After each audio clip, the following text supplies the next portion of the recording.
ప్రేమ ఇదిగో ధనులార భావంబు నందిలియరే. నీతిమంతుని తల మీదకి ఆశీర్వాదం వచ్చును, బలాత్కారము భక్తిహీనుని నోరు మూసివేయును. నీతిమంతుని జ్ఞాపకం చేసుకునుట ఆశీర్వాదకరమగును, భక్తిహీనుల పేరు అసహ్యత పుట్టించును. జ్ఞానచిత్తుడు ఉపదేశం అంగీకరించును, పనికి మాలిన వదరబోతూ నశించును. యథార్థముగా ప్రవర్తించువాడు నిర్భయముగా ప్రవర్తించును, కుటిల వర్తనుడు బయలుపడును. కనుసాయిగ చేయువాడు ఎద పుట్టించును, పనికి మాలిన వదరబోతూ నశించును. నీతిమంతుని నోరు జీవపు ఊట, భక్తిహీనుల నోరు బలాత్కారము మరుగుపరచును. ప్రార్థన చేసుకుందాం. ప్రేమ స్వరూపిన మా గొప్ప తండ్రి, పరిశుద్ధ ప్రభువా, మీ ప్రేమను బట్టి మీ కృపను బట్టి మీ పాద సన్నిధిని సమీపిస్తూ ఉన్నాము. ఈ చివరి దినాల్లో, ఈ భయంకర పరిస్థితుల్లో, ఈ పరిశుద్ధ దినమందు మమ్మల్ని సజీలుగా లెక్కించి ఈ సమయమందు మమ్మల్ని మీ మందిరంలో నడిపించినందుకు వందనాలు చెల్లించుకుంటూ, ఇంకను మీ ఏర్పాట్లో ఎందరు రావాల్సి ఉన్నారో వారందరి కొరకే ప్రార్థన చేస్తున్నాం. ప్రభువా, నా తండ్రి, సమయానికి నీ మందిరాన్ని నడిపించమని ప్రార్థన చేస్తూ ఉన్నాం. అయా, నీ మందిరంలో చేరిన మాలో ప్రతి ఒక్కరిని కూడా మీ స్వాధీనంలో ఉంచుకోనండి. మేమందరము ఆత్మతో సత్యముతో నిన్ను ఆరాధించినట్లు, నీ వాక్య వెలుగులో మా జీవితాలను సవరించుకున్నట్లు, నీ వాక్యముతో మా హృదయాన్ని నింపుకున్నట్లు సహాయం చేయండి.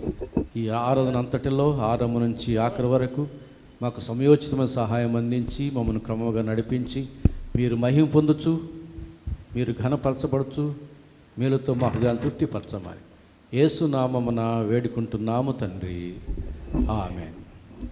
ఈ ఆరాధనలో భాగంగా కీర్తన గ్రంథంలో నుంచి దావీదు రాసినటువంటి 143వ కీర్తనను మధు గారు వచ్చి ఉత్తరపత్రి భాగంగా చదువుతారు. దేవుడు ఈ పరిశుద్ధ దినానికి ఉత్తరపత్రి చరిత్రగా ఏర్పాటు చేయబడిన వాక్య భాగము కీర్తనలు 143వ కీర్తన. ఒక వచనం నేను, ఒక వచనం సంఘం చదువుకుందాం. యెహోవా, నా ప్రార్థన ఆలకింపుము, నా విన్నపనములకు చెవి ఎగ్గుము. నీ విశ్వాసతను బట్టి నీ నీతిని బట్టి నాకు ఉత్తరమిమ్ము. నీ సేవకునితో వ్యాజ్యమాడకము, సజీవుల్లో ఒకడును నీ సన్నిధి నీతిమంతుడిగా ఎంచబడడు. శత్రువులు నన్ను తరుముచున్నారు, వారు నా ప్రాణమును నేల పడగొట్టుచున్నారు. చిరకాలము క్రిందట చనిపోయిన వారితో పాటు గాఢాంధకారంలో నన్ను నివసింపజేస్తున్నారు. కావున నా ఆత్మ నాలో కృంగి ఉన్నది, నాలో నా హృదయము విస్మయం పొందెను. పూర్వదినములు జ్ఞాపకం చేసుకొనుచున్నాను, నీ క్రియలన్నీ ధ్యానించుచున్నాను. నేను నీ చేతుల పని యోచించుచున్నాను. నీ తట్టు నా చేతులు చాపుచున్నాను. ఎండిపోయిన భూమి వలె నా ప్రాణము నీ కొరకు ఆశపడుచున్నది. యెహోవా, నా ఆత్మ క్షీణించుచున్నది, త్వరగా నాకు ఉత్తరమిమ్ము. నేను సమాధిలోనికి దిగువారి వలె కాకుండానట్లు నీ ముఖమును నాకు మరుగు చేయకము. నీ యందు నేను నమ్మిక ఉంచి ఉన్నాను. ఉదయమున నీ కృపావార్తను నాకు వినిపింపుము. నీ వైపు నా మనస్సు నేను ఎత్తుకొనుచున్నాను. నేను నడవలసిన మార్గము నాకు తెలియజేయుము. యెహోవా, నేను నీ మరుగు చొచ్చి ఉన్నాను, నా శత్రువుల చేతిలో నుండి నన్ను విడిపింపుము. నీవే నా దేవుడవు, నీ చిత్తానుసారముగా ప్రవర్తించుటకు నాకు నేర్పుము. దయగల నీ ఆత్మ సమభూమి గల ప్రదేశమందు నన్ను నడిపించునుగాక. యెహోవా, నీ నామమును బట్టి నన్ను బ్రతికింపుము. నీ నీతిని బట్టి నా ప్రాణమును శ్రమలో నుండి తప్పింపుము. నేను నీ సేవకుడను, నీ కృపను బట్టి నా శత్రువులను సంహరింపుము. నా ప్రాణమును బాధపరచు వారిని అందరినీ నశింపజేయుము. దేవుడి పరిశుద్ధ వాక్యం దీవెన. మొదట స్వర్లత వచ్చి ఒక పాట పాడుతుంది, తర్వాత సంధ్య, చివరిగా వాణ్యమ్మ వచ్చి పాట పాడుతుంది. సర్వయుగములలో సజీవుడవు, సరిపోల్చగలనా నీ సామర్థ్యమును, కొనియాడదగినది నీ దివ్య తేజం. నా ధ్యానం, నా ప్రాణం నీవే యేసయ్యా. సర్వయుగములలో సజీవుడవు సరిపోల్చగలనా నీ సామర్థ్యమును కొనియాడదగినది నీ దివ్య తేజం నా ధ్యానం నా ప్రాణం నీవే యేసయ్యా నా ధ్యానం నా ప్రాణం నీవే యేసయ్యా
కృపలతో రాజ్యమును స్థిరపరచు నీవు బహుతరములకు శోభాతిశయముగా చేసితివి నన్ను. ఏ రీతి స్తుతింతునో ఓ యేసునాథ దైవమా, ఏ రీతి వర్ణింతునో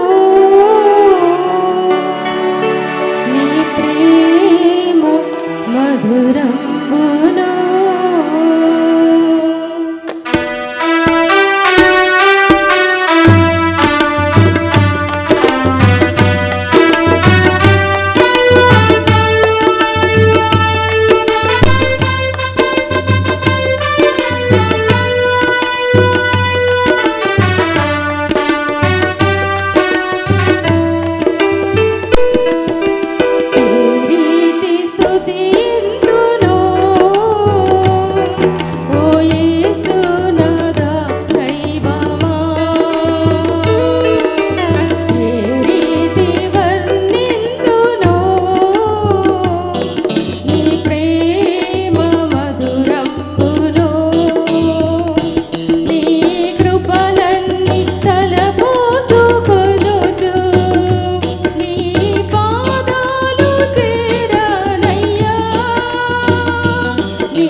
మన ధ్యాన నిమిత్తం ఏర్పాటు చేయబడినటువంటి లేఖన భాగములను కరుణముగా చదువుతుండగా దయచేసి నిలుచుండాలని మనం చేస్తున్నాను.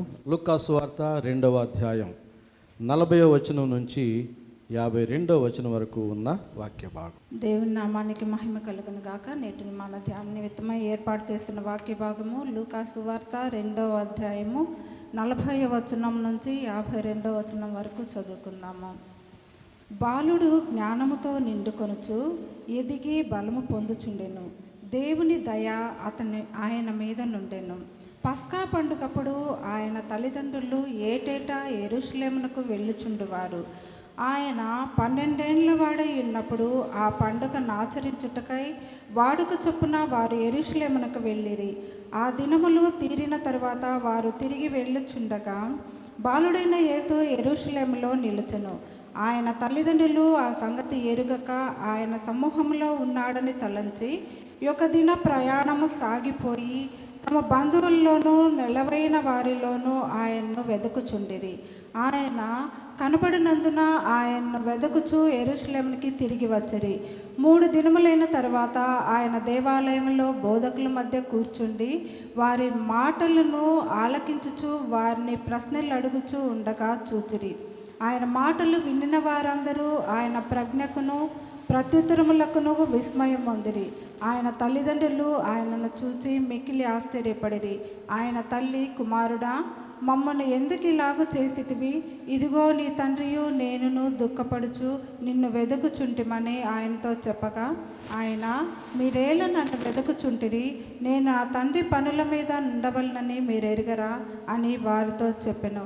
అయితే ఆయన తమతో చెప్పిన మాట వారు గ్రహింపలేదు. అంతటా ఆయన వారితో కూడా బయలుదేరి నజరేతునకు వచ్చి వారికి లోబడి ఉండెను. ఆయన తల్లి ఈ సంగతులన్నిటినీ తన హృదయంలో భద్రము చేసుకొనెను. యేసు జ్ఞానమందును వయసునందును దేవుని దయ యందును మనుషుల దయ యందును వర్ధిల్లుచుండెను. ఆమేన్.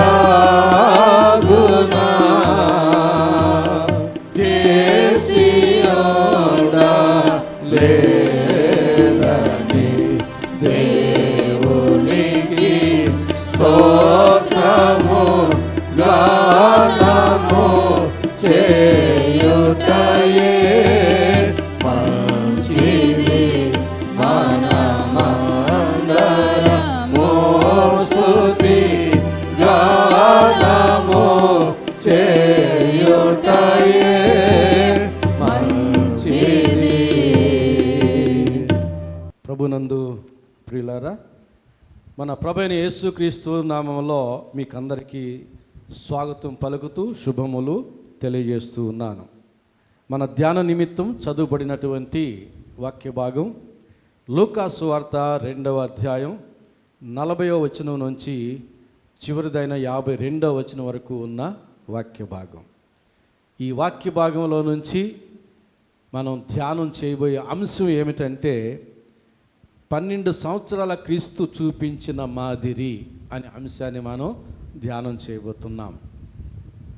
12 సంవత్సరాల ప్రాయములో ఉన్న యేసుక్రీస్తు మనకు ఏ రీతిగా మాదిరి అయి ఉన్నాడో దాన్ని మనం ధ్యానం చేయబోతున్నాం.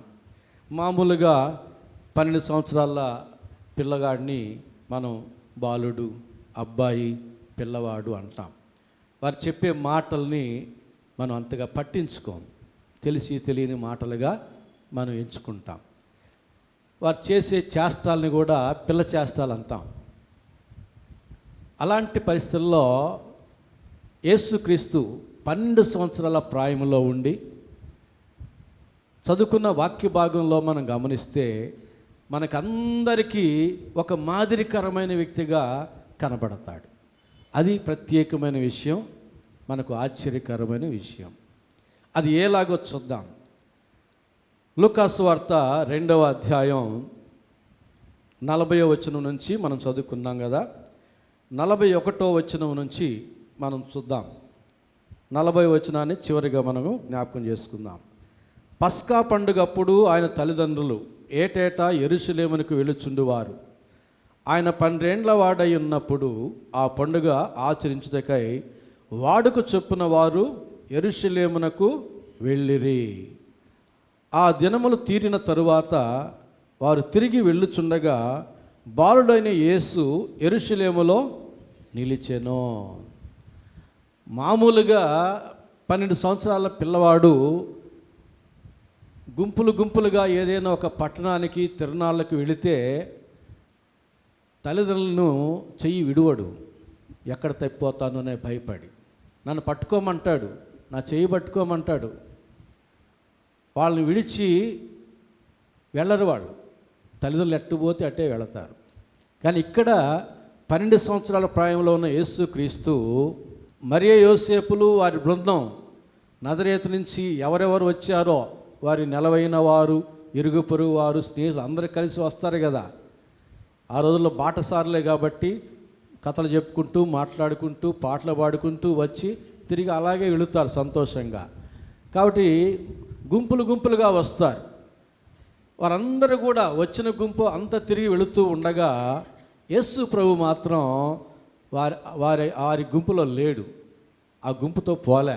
మరియ యోసేపులు చేయబట్టి వెళ్ళలే. నేను ఇక్కడ ఉంటాను, మీరు వెళ్ళండి అని చెప్పలే. యేసు ప్రభు యెరూషలేములో నిలిచెను అనే మాట మనం చూస్తున్నాం. అంటే ఇక్కడ మనం గమనించాల్సింది, యేసు ప్రభువు తన కుటుంబం కంటే, తన వారి కంటే దేవుని పట్టణాన్ని మిక్కిలిగా ప్రేమించుటలో ఆయన మనకు ఒక మాదిరిగా కనబడుతున్నాడు. ఏ గుంపుతో అయితే వచ్చాడో, ఏ కుటుంబం, ఏ స్నేహితులతోనైతే వచ్చాడో తిరిగి వారితో వెళ్లకుండా యెరూషలేములో నిలిచాడు. అంటే అర్థం ఏమిటి? వారందరికంటే ఎక్కువగా దేవుని పట్టణమైన యెరూషలేమును మిక్కిలిగా ప్రేమించువాడుగా యేసు ప్రభు మనకు కనబడుతున్నాడు. మనం అది నేర్చుకోవాలి. యెరూషలేం పట్టణం ఇజ్రాయెల్ దేశంలో ఉన్నా కూడా యెరూషలేముని మనం ప్రేమించబద్దులమై ఉన్నాం. ఎందుకంటే అది దేవుని పట్టణం. దేవుడు యెరూషలేం పట్టణాన్ని ఎంతగా ప్రేమిస్తున్నాడంటే, నేను ఇదివరకు చెప్పాను, ఈ భూమి ఈ ఆకాశం లయమైపోయినా నూతన భూమిలో, ఈ భూమిలో ఉన్న విషయాల్లో 3 విషయాలు నూతన భూమిలోనికి వస్తాయి. అందులో ఒకటి యెరూషలేము, నూతన యెరూషలేం అంటాం నూతన భూమిలో. ఈ యెరూషలేం పేరు మరలా ఆ నూతన భూమిలో కూడా వస్తుంది, శాశ్వత కాలం ఉంటుంది. అలాగే 12 గోత్రకర్తల పేర్లు, ప్రతి గుమ్మానికి ఒక్కొక్క గోత్రం పేరు ఉంటుంది నూతన యెరూషలేం పట్టణానికి. అలాగే 12 మంది అపోస్తుల పేర్లు నూతన యెరూషలేం పట్టణానికి పునాదిగా ఆ 12 మంది అపోస్తుల పేర్లు ఉంటాయి.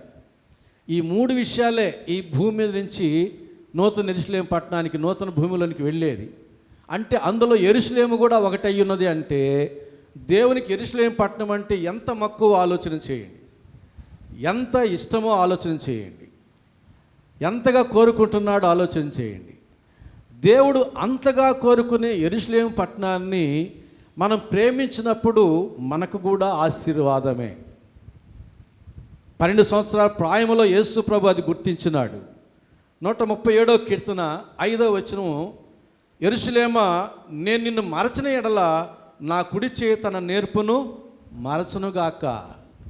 దేవుడు మరిచిపోలేని పట్టణం, దేవుడు మరిచిపోలేని పేరు అది యెరూషలేము పట్టణం. దేవుడు అంతగా ప్రేమిస్తున్నాడు. నేను నిన్ను మరిచిన ఎడల నా కుడి చేయి తన నేర్పుని మరచునుగాక. తన కుడి చేయక నేర్పు కంటే మించి యెరూషలేము పట్టణాన్ని ప్రేమిస్తున్నాడని చెప్పొచ్చు. అలాగే యెషయా 62:12 అంటాడు, యెరూషలేమా ఆశింపతగిన దానివనియు విసర్జింపబడని దానివనియు విసర్జింపబడని పట్టణమనియు నీకు పేరు కలుగును. ఆశింపదగిన పట్టణం అనే పేరు నీకు కలుగుతుంది, విసర్జింపబడని పట్టణం అనే పేరు నీకు కలుగుతుంది అని దేవుడు యెషయా ప్రవక్త ద్వారా తెలియజేస్తున్నాడు. అందుకని 12 సంవత్సరాల ప్రాయంలో యెరూషలేముని యేసుక్రీస్తు అంతగా ప్రేమించి మనకు మాదిరిగా ఉంటున్నాడు. అంతేకాదు యెరూషలేముని మనం ప్రేమించినప్పుడు 122వ కీర్తన 6వ వచనం ప్రకారంగా యెరూషలేము యొక్క క్షేమం కొరకు ప్రార్థన చేయుడి, యెరూషలేమ నిన్ను ప్రేమించువారు వర్ధిల్లుదురు. అంత ఆశీర్వాదం పెట్టాడు. యెరూషలేము పట్టణాన్ని ప్రేమించే వారిని దేవుడు వర్ధిల్లజేస్తాడు, ఆశీర్వదిస్తాడు. మన దేవుని యొక్క ఆశీర్వాదాలు పొందుకోవడానికి ఇదొక మార్గం.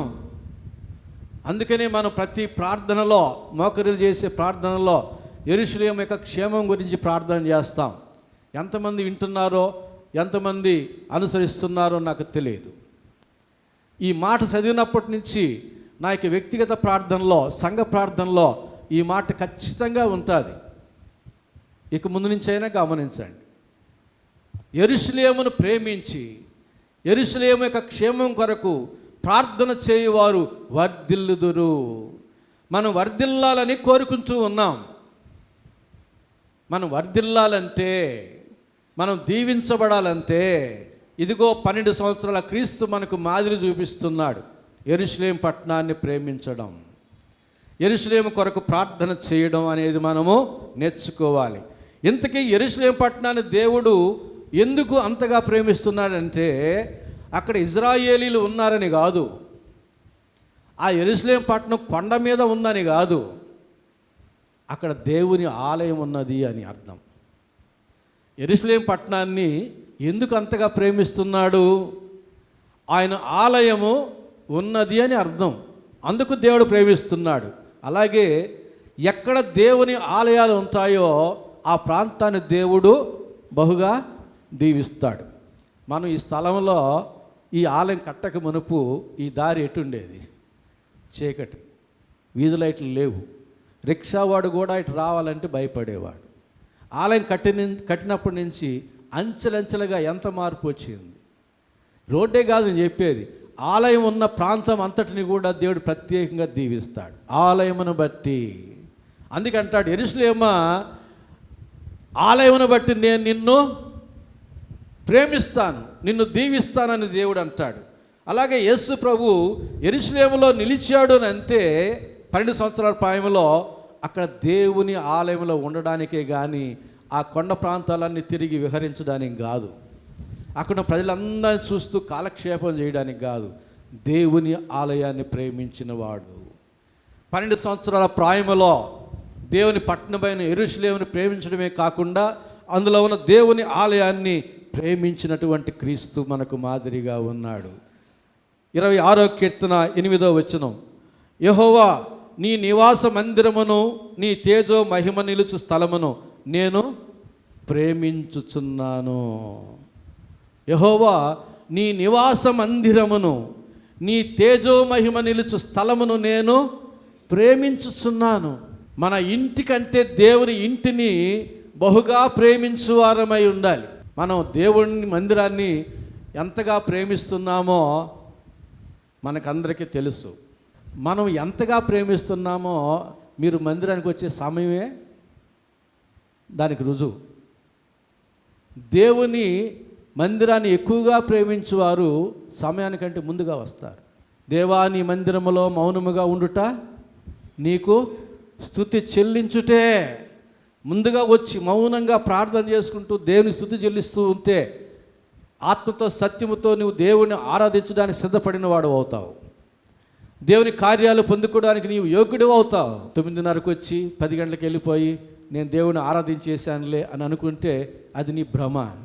1000 రెట్ల ఆశీర్వాదం అంటున్నాడు. 1000 రెట్ల ఆశీర్వాదం మనం కోల్పోతున్నాం. యెహోవా నీ నివాస మందిరమును నీ తేజో మహిమ నిలుచు స్థలమును నేను ప్రేమించుచున్నాను. అంతేకాదు 84వ కీర్తన 10వ వచనం, నీ ఆవరణములో ఒక దినము గడుపుట 1000 దినముల కంటే శ్రేష్టం. ఎక్కడ? మందిర ఆవరణములో. మందిరములో అయితే 10,000 రెట్ల ఆశీర్వాదమేమో, పుల్పిడి దగ్గర అయితే 1,00,000 రెట్ల ఆశీర్వాదమేమో. ఆవరణములోనే ఒక దినము గడుపుట 1000 దినముల కంటే శ్రేష్టం అంటే ఇక మందిరములో. అందుకే ఆవరణములో దీవించబడే కంటే మందిరంలో దీవించబడాలంటే ముందుగా వచ్చి మందిరంలో ఉండే బెంచీల్లో కూర్చోండి. ఆవరణంలోనే ఒక 1000 రెట్ల ఆశీర్వాదం, మందిరంలో ఇంకా ఎక్కువ ఆశీర్వాదం. అంతవరకు తృప్తి చెందండి.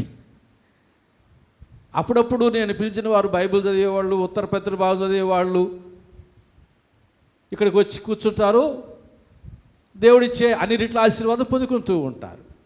అందుకొరకు మీరు ఆయత్తపడండి. పాస్టర్ గారు, నేను కూడా ఉత్తరపత్రిక భావం చదువుతాను, నేను కూడా బైబిల్ చదువుతాను, నన్ను కూడా పిలవండి అని అడగండి. అప్పుడు అందరికీ అవకాశం వస్తుంది, అందరూ అన్ని రెట్ల ఆశీర్వాదం పొందుకోవచ్చు. కాబట్టి 12 సంవత్సరాల యేసుక్రీస్తు మనకు మాదిరిగా ఉన్నాడు. దేవుని పట్టణమని యెరూషలేమును ప్రేమించుటలో, దేవుని యొక్క ఆలయమును ప్రేమించుటలో. 84వ కీర్తన 2వ వచనం, యెహోవా మందిరావరణమును చూడవలని నా ప్రాణము ఎంతో ఆశపడుచున్నది. ఈరోజు పొద్దున్నే మీరు ఈ మాటలు చదివి ఉంటారు ఎక్కడో. 84వ కీర్తన 2వ వచనం, యెహోవా మందిరావరణములను చూడవలని నా ప్రాణము ఎంత ఆశపడుతున్నది, ఎంతో ఆశపడుతున్నది. ఎంత సమయానికి వచ్చినంతగా ఆశపడుతున్నదా? సమయం కంటే ముందుగా వచ్చినంతగా ఆశపడుతున్నదా? సమయం అయిపోయేటప్పుడు వచ్చినంతగా ఆశపడుతున్నదా? ఎంతగా అనేది మనకే ఎవరికి వారు మనం ఆలోచన చేసుకోవాలి. 12 సంవత్సరాల ప్రాయములో ఉన్న బాలుడైన యేసుక్రీస్తు మనకు మాదిరిగా ఉన్నాడు. దేవుని పట్టణమైన యెరూషలేమును ప్రేమించుటలో, దేవుని ఆలయమును ప్రేమించుటలో ఆయన మనకు మాదిరిగా ఉన్నాడు. నేర్చుకోవాలి మనం. దేవుని పట్టణం కొరకు ప్రార్థన చేయడం నేర్చుకోండి ప్రతి ఒక్కరూ. మీ యొక్క వ్యక్తిగత ప్రార్థనలో యెరూషలేము క్షేమం కోరి ప్రార్థన చేయండి. ఒక 2 మాటలు, మీరు దీవించబడతారు. దేవుని మందిరానికి సమయానికి రావడం నేర్చుకోండి. అప్పుడప్పుడు అంటే పర్వాలేదు, దూరంగా ఉండేవాళ్ళంటే పర్వాలేదు.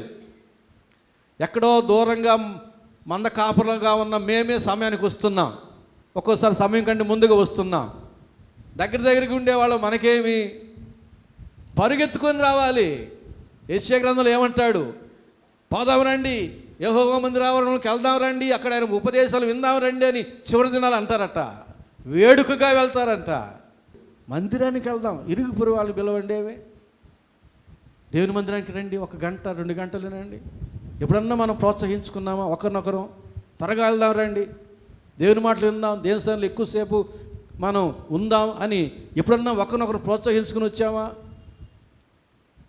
ఇక్కడ అంటున్నాడు దేవుడు, యెహోవా మందిరాలను చూడవాలని నా ప్రాణం ఎంతో ఆశపడుతున్నది. కీర్తనకారుడు ఏమి చూడాలని? దేవుని మందిరావరణములను. ప్రపంచంలో, ఆనాటి ప్రపంచంలో కూడా చూడదగిన ప్రదేశాలు చాలా ఉన్నాయి, యాత్రా స్థలాలు చాలా ఉన్నాయి, ఘనమైనటువంటి స్థలాలు చాలా ఉన్నాయి. వాటన్నిటిలో కల్లా ఏమంటున్నాడు కీర్తనకారుడు? నీ మందిరావరణములను చూడాలని నా ప్రాణం ఎంతో ఆశపడుతున్నది. మనం ప్రాణం కొట్టకలాడాలండి దేవుని మందిరానికి వెళ్ళడానికి. నాకు కొంతమంది తెలుసు, అవసాన దశలో ఉన్నవారు కనీసం ఇంటిలో 10 అడుగులు కూడా వేసి బాత్రూమ్కి వెళ్ళలేని పరిస్థితుల్లో కూడా, నాయనా ఒక్కసారి చర్చికి తీసుకెళ్ళి నాయనా అని అడిగిన వాళ్ళు ఉన్నారు. ప్రాణం కొట్టకలాడుతుంది, చర్చికి వెళ్ళాలి. కొంతమంది నాకు తెలుసు,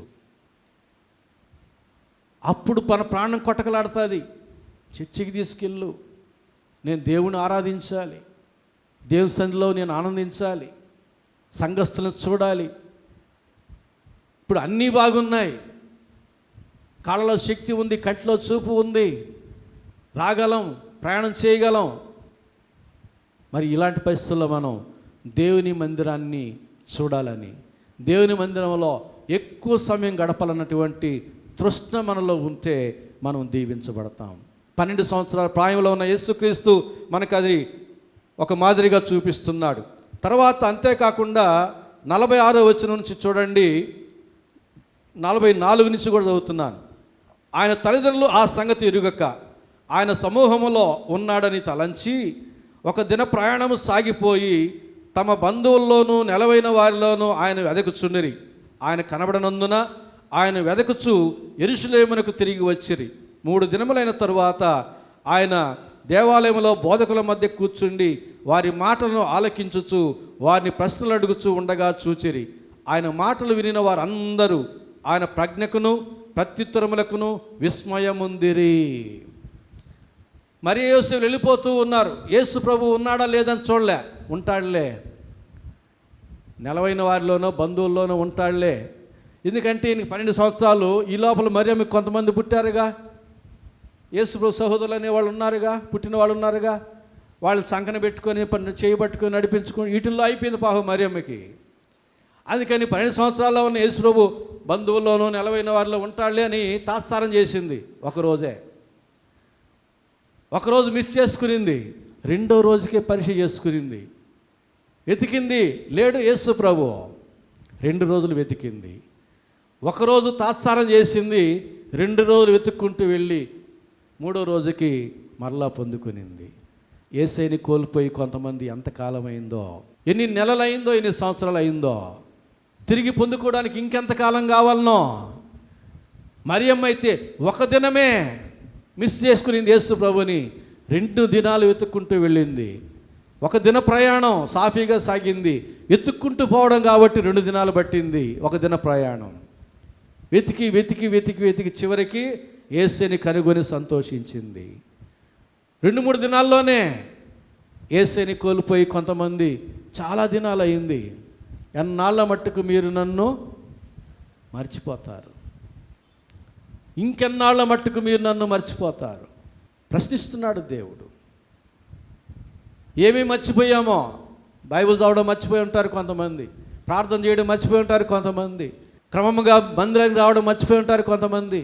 ఏమేమి మర్చిపోయామో మరలా మొదలు పెడతాం. ఎఫెసు సంఘంతో అంటాడు, నీ భక్తి నీ సహనము నేను ఎరుగుదును, ఆయనను నేను నీ మీద తప్పు ఒకటి మోపవలసి ఉన్నది.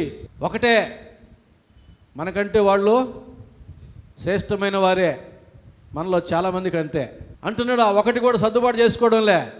మారు మనసు పొందుము, లేని ఎడల నేను నీ యొద్దకు వచ్చి నీ దీపస్తంభమును తీసివేస్తానంటున్నాడు. ఏ విషయంలో, అది ఒక్క విషయమే, ఏ ఒక్క విషయంలో నీవు తప్పిపోతున్నావో ఆ ఒక్క విషయంలో నీవు మారు మనసు పొందుము, లేకపోతే నీకున్న ఆ దీపము కూడా నేను తీసివేస్తానంటున్నాడు. కాబట్టి ప్రభునందు ప్రియులారా, తిరిగి మరియమ్మ వచ్చి యేసేపు వచ్చి యేసు ప్రభుని కనుగొనడం మనం చూస్తూ ఉన్నాం. ఇక్కడ కనుగొనిన తర్వాత మరియమ్మ ఒక మాట అనింది. ఏమంటున్నదో చూడండి, 48వ వచనం. ఆయన తల్లిదండ్రులు ఆయన చూచి మిక్కిలి ఆశ్చర్యపడిరి. ఆయన తల్లి, కుమారుడా, మమ్మను ఎందుకు ఇలాగ చేసితివి? ఇదిగో నీ తండ్రియు నేను దుఃఖపడచ్చు నిన్ను వెదకుచుంటిమని ఆయనతో చెప్పగా. ఒక్కసారి ఆలోచన చేయండి. ఆ పై వచనానికి క్రింది వచనానికి. పై వచనంలో ఏమో 12 సంవత్సరాల బాలుడైన యేసు ప్రభువు అక్కడ ఉన్నటువంటి వారందరి బోధకుల్ని, వాళ్ళందరి పెద్దవారిని ప్రశ్నలు అడిగి వాళ్ళకి ప్రశ్నలకు ప్రత్యుత్తరం ఇచ్చి విస్మయం కలుగు చేశాడు. అరే, 12 సంవత్సరాల పిల్లవాడు అంటే ఇలాంటి ప్రశ్నలు వేస్తున్నాడు, ఇలాంటి జవాబులు చెబుతున్నాడు అని అందరూ ఆశ్చర్యచకితులై చూస్తున్నారు అబ్బాయిని, యేసు ప్రభుని. ఆ పరిస్థితుల్లో వీళ్ళు వచ్చి ప్రభువు మీద నేరం మోపుతున్నారు, నింద వేస్తున్నారు. నువ్వెందుకు ఈ పని చేశావు? నేను నీ తండ్రి దుఃఖపడుచు వెదకుచూ ఉంటే ఎట్లుంటుంది?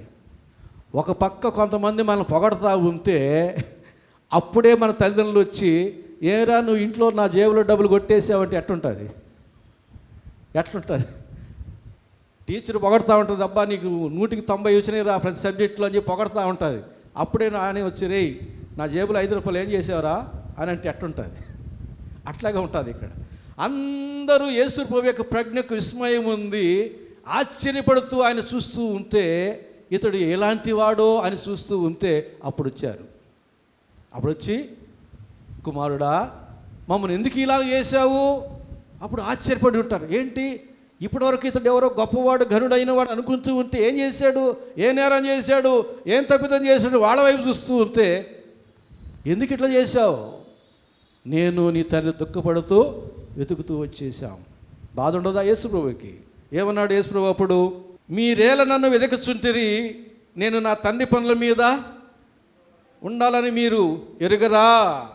చక్కటి మాట చెప్పాడు. ఇక్కడ మనం జాగ్రత్తగా ఆలోచన చేయాలి. నీ తండ్రియు నేనును దుఃఖపడుచు వెతుకుచూ ఉంటేమనింది మరియమ్మ. యేసుప్రభు ఏమంటున్నాడు? నేను నా తండ్రి పని మీద ఉండాలని మీకు తెలియదా? తిరిగి వీరి మీద నేరం మోపేశాడు. వాస్తవమైన నేరమే, అకారణంగా కాదు. ఇక్కడ మనం జాగ్రత్తగా అర్థం చేసుకోవాల్సింది ఏంటంటే, మీరు బైబిల్లో ఎక్కడైనా చూడండి, యోసేపుని యేసు ప్రభు యొక్క తండ్రి అని అంటే ఆయన ఒప్పుకోడు. మరియమ్మని తల్లి అంటే ఒప్పుకుంటాడు. యోసేపుని అంగీకరించడు. తండ్రి స్థానము తండ్రిదే. అందుకనే యేసు ప్రభు అంటాడు, మీరు తండ్రి అని మీరు ఎవరికి పేరు పెట్టొద్దు, మీ తండ్రి ఒక్కడే. గురువు అని మీరు ఎవరికి పేరు పెట్టవద్దు, మీ గురువు ఒక్కడే.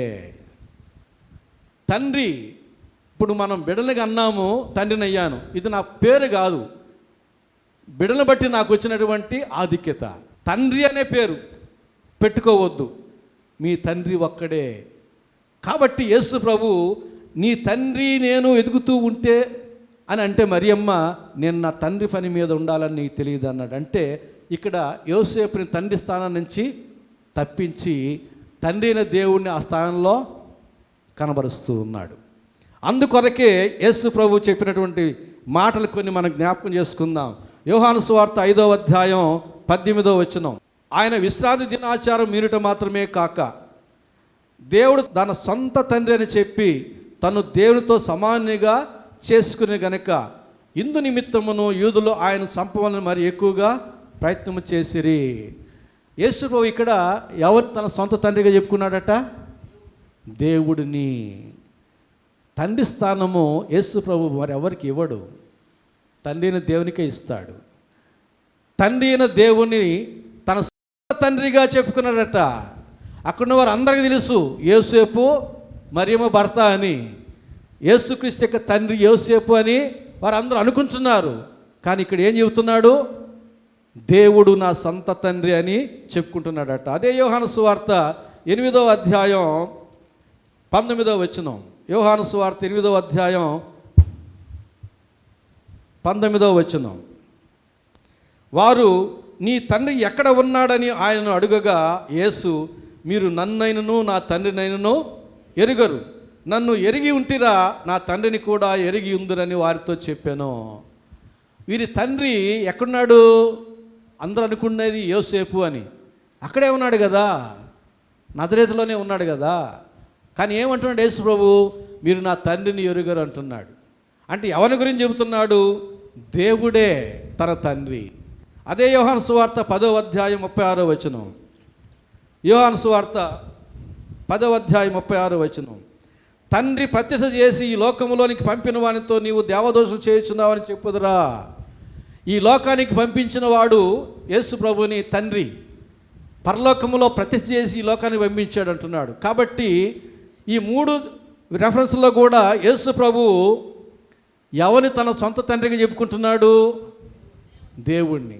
నేను నా తండ్రి పని మీద ఉండాలని మీకు తెలియదా అంటున్నాడు. అంతే. ఇక్కడ మనం నేర్చుకోవాల్సింది, మనకు మాదిరిగా ఉన్నది ఏమిటంటే 12 సంవత్సరాల ప్రాయంలోనే యేసు ప్రభు తండ్రి పనిని మొదలుపెట్టాడు. మనం ఏమనుకుంటాం? యవన ప్రాయానికి వచ్చిన తర్వాత తండ్రి చేతికి వచ్చాడు వీడు అని అంటాం. 12 సంవత్సరాల ప్రాయంలోనే తండ్రి పని మొదలుపెట్టేశాడు. ఈ ప్రాయంలో కూడా మనం ఇంకా తండ్రి పని మొదలుపెట్టిన వాళ్ళు ఎంతమంది ఉన్నారో, దేవుని పని చేయని వారు ఇప్పటికి కూడా ఈ ప్రాయానికి కూడా ఎంతమంది ఉన్నారో. యేసు ప్రభు మనకు మాదిరిగా ఉన్నాడు. 12 సంవత్సరాల ప్రాయంలో ఉన్న యేసు ప్రభు దేవుని ఆలయాన్ని ప్రేమించటంలో మాదిరిగా ఉన్నాడు. దేవుని పట్టణమైన యెరూషలేమును ప్రేమించడంలో మాదిరిగా ఉన్నాడు. దేవుని పని ప్రారంభించడంలో మనకు మాదిరిగా ఉన్నాడు. కాబట్టి మనం ఆలోచన చేయాలి. మత్తయి 12:50 అంటాడు, పరలోకమందున్న నా తండ్రి చిత్త చొప్పున చేయవాడే నా సహోదరుడు, నా సహోదరియు, నా తల్లియు అనేనో. తల్లి సహోదరుడు సహోదరి అన్నాడు, తండ్రి మాత్రం దేవుడే అంటున్నాడు. మనందరి తండ్రి దేవుడే. మనం అందరూ ఆయన బిడ్డలం. సమయం లేదు, మరొక విషయాన్ని చెప్పి నేను ముగిస్తాను. మరి లూకాసు సువార్త 2వ అధ్యాయం 40వ వచనం 52వ వచనం. 40వ వచనం చివరిగా నేను జ్ఞాపకం చేస్తున్నాను కదా. ఇప్పుడు చూడండి. బాలుడు జ్ఞానముతో నిండుకొనుచు ఎదిగి బలము పొందుచుండెను, దేవుని దయ ఆయన మీద ఉండెను. అంటే 12 సంవత్సరాల ముందు దేవుడు ఈ రీతిగా వర్ధిల్లినాడు. 12 సంవత్సరాలు వచ్చేంత వరకు జ్ఞానముతో నిండుకొన్నాడు, ఎదిగి బలము పొందుకున్నాడు, దేవుని దయ ఆయన మీద ఉండెను. ఆ మాట తర్వాత 12 సంవత్సరాల ప్రాయంలోని విషయం చదువుకున్నాం. తర్వాత మరియ యోసేపుతో కూడా వెళ్ళి నజరేతులో ఉండి ఆయన ఏ ఏ విషయాలు వర్ధిల్లాడో చూడండి. 52వ వచనం. యేసు జ్ఞానమందును వయసునందును దేవుని దయందును మనుషుల దయందును వర్ధిల్లుచుండాను. ఒకటి అదనంగా ఉంది ఇక్కడ. ఏమిటది? మనుషుల దయ. 12 సంవత్సరాల లోపల దేవుని దయ, 12 సంవత్సరాల తర్వాత మనుషుల దయని కూడా సంపాదించుకున్నాడు. జ్ఞానమందు వయసునందు దేవుని దయ్యందు మనుషుల దయ్యందు వర్ధిల్లెను. 12 సంవత్సరాల నుంచే 12 సంవత్సరాల నుంచే మనం వర్ధిల్లుట ద్వారా దేవుడు మహిమపరచబడతాడని వాక్యం సెలవిస్తూ ఉంది. మనం వర్ధిల్లాలి. ఏ ఏ విషయాల్లో వర్ధిల్లాలి? జ్ఞానమందు వర్ధిల్లాలి. జ్ఞానం ఎట్లా వస్తుంది? సామెతల గ్రంథం 9వ అధ్యాయం 10వ వచనం చదువుతున్నాను. 9వ అధ్యాయం 10వ వచనం. యెహోవా యందు భయభక్తులు కలిగి ఉండుటయే జ్ఞానమునకు మూలము. దేవుని యందు భయభక్తులు కలిగి ఉంటే చాలు, దైవ జ్ఞానం మనకు కలుగుతుంది. దేవుని యందు భయభక్తులు కలిగి ఉండుటయే జ్ఞానమునకు మూలం. 12 సంవత్సరాల ప్రాయంలో ఉన్న యేసు ప్రభు దేవుని యందు భయభక్తులు కలిగి ఉండి జ్ఞానమందు వర్ధిల్లెను, ఇంకా వయస్సునందు వర్ధిల్లెను. ఇదే సామెతల గ్రంథం 3వ అధ్యాయం 1-2 వచనాలు. నా కుమారుడా, నా ఉపదేశమును మరువకము, నా ఆజ్ఞలను హృదయపూర్వకముగా గైకొనుము. అవి దీర్ఘాయువును సుఖజీవముతో గడి సంవత్సరములను శాంతిని నీకు కలుగజేయను. ఈ రీతిగా దేవుడు వర్ధిల్లినాడు. వయస్సునందు వర్ధిల్లును అంటే దేవుని యొక్క ఉపదేశాలను ఆలకిస్తూ అంగీకరిస్తూ క్షేమకరమైనటువంటి సంవత్సరాలను పొందుకుంటూ వచ్చాడు 30వ సంవత్సరం వరకు. ఆ రీతిగా జ్ఞానమందు వయసునందు దేవుడు వర్ధిల్లినాడు. మరి దేవుని దయ మనుషుల దయ అంటే ఎట్లా వస్తుంది మనకు? యేసు ప్రభు మనుషుల దయ దేవుని దయలో కూడా వర్ధిల్లినాడు. ఇదే సామెతల గ్రంథం 3వ అధ్యాయం 3-4 వచనాలు చదువుతున్నాను. దయను సత్యమును ఎన్నడను నిన్ను విడిచిపోనీయకము, వాటిని కంఠభూషణముగా ధరించుకొనుము, నీ హృదయమును పలక మీద వాటిని వ్రాసికొనుము. అప్పుడు దేవుని దృష్టి యందును మానవుల దృష్టి యందును నీవు దయనుంది మంచివాడవని అనిపించుకుందువు. దేవుని దయ మనుషుల దయ అట్లా వస్తుంది మనకు. ఎట్లా వస్తుంది? దయను సత్యమును ఎన్నడను నిన్ను విడిచిపోనీయకము. దయగలిగిన వారముగా సత్యమును అనుసరించు వారముగా ఉంటే ఆటోమేటిక్గా మనకు దేవుని దయ మనుషుల దయ మనకు వస్తుంది. వాటిని కంఠభూషణముగా ధరించుకోవాలట. కాబట్టి ప్రభునందు పిల్లారా, 12 సంవత్సరాల ప్రాయంలో ఉన్న యేసుక్రీస్తు మనకు 4 విషయాల్లో మాదిరిగా ఉన్నాడు. 1, దేవుని పట్టణమైన యెరూషలేముని ప్రేమించుటలో. 2, దేవాలయమును ప్రేమించుటలో. 3, దేవుని పని చేయుటలో. 4, జ్ఞానమందు వయసునందు దేవుని దయందు మనుషుల దయందు వర్ధిల్లటలో. ఈ 4 విషయాల్లో 12 సంవత్సరాల ప్రాయంలో క్రీస్తు మనకు మాదిరిగా ఉన్నాడు. సరే, అయిపోయింది, ఏదో అయిపోయింది, కనీసం ఈ ప్రాయంలోనైనా మనం మొదలు పెడదాం. యెరూషలేముని ప్రేమించుట, దేవుని మందిరాన్ని ప్రేమించుట, దేవుని పని ప్రారంభించుట, మనం అన్ని విషయాల్లో వర్ధిల్లి దేవుణ్ణి మహిమపరచుట. ఈ 4 విషయాల్లో మన శాశ్వతం అంతట్లో కొనసాగించుకుందాం. అందుకొరకు చెప్పుకున్న మాటల ప్రకారంగా మనం నడుచుకుందాం. పరిశుద్ధాత్మ దేవుడు అట్టి మనల్ని నడిపించి దీవించి ఆశీర్వదించునుగాక. ఆమెను ప్రార్థన చేసుకుందాం. ప్రేమ స్వరూపిన మా గొప్ప తండ్రి, పరిశుద్ధ ప్రభువా, మీ వాక్యమునే ఉదకస్నానంతో శుద్ధీకరించారు. మీకు వందనాలు చెల్లించుకుంటున్నాం ప్రభువా. ఎంతో ఆయుష్కాలాన్ని మేము వ్యర్థం చేశాం ప్రభువా, మమ్మల్ని క్షమించండి. 12 సంవత్సరాల ప్రాయంలో ఉన్న మీరు మాకు మాదిరికరంగా నేటికి ఉన్నారు. ఇక నుంచి మేము ప్రభువా మీరు ప్రేమించే మీ పట్టణాన్ని యెరూషలేము పట్టణాన్ని ప్రేమించు వారముగా, యెరూషలేము క్షేమం కొరకు ప్రార్థించు వారముగా మాకు నేర్పించండి. ప్రతిగా మీరు మాకు ఇచ్చే ఆశీర్వాదం ద్వారా మేము వర్ధిల్లడానికి సహాయం చేయండి. అలాగే ప్రభువా నీ మందిరాన్ని ప్రేమించు వారముగా నా తండ్రి నీ మందిరానికి సకాలానికి వచ్చి ఎక్కువ సమయం నీ మందిరంలో గడిపి ఆత్మతో సత్యముతో నిన్ను ఆరాధించి నీ వాక్యాన్ని హృదయంలోని స్వీకరించి వాక్యాన్ని అనుసరించి జీవించి ప్రభువా మీ యొక్క దీవులు పొందుకోవడానికి సహాయం చేయని ప్రార్థన చేస్తూ ఉన్నాం. ప్రభువా ఈ ప్రాయంలో నుంచి అయినా మీ పని మేము నా తండ్రి ప్రారంభించడానికి సహాయం చేయండి. అది నీ మందిరంలో కావచ్చు, మేమున్న ప్రాంతంలో కావచ్చు. మీ ప్రేమను నా తండ్రి మమ్మల్ని ఎరిగినవారు మేము ఎరిగిన వారికి చెప్పి అయ్యా మీ తట్టు వారిని తిప్పడానికి మీ పని మేము ప్రారంభించడానికి సహాయం చేయండి. అలాగే ప్రభువా జ్ఞానమందు వయసునందు దేవుని దయందు మనుషుల దయందు మేమందరం వర్ధిల్లి నిన్ను మహిమపరచడానికి సహాయం చేయమని యేసు నామమున వేడుకుంటున్నాము తండ్రి. ఆమేన్.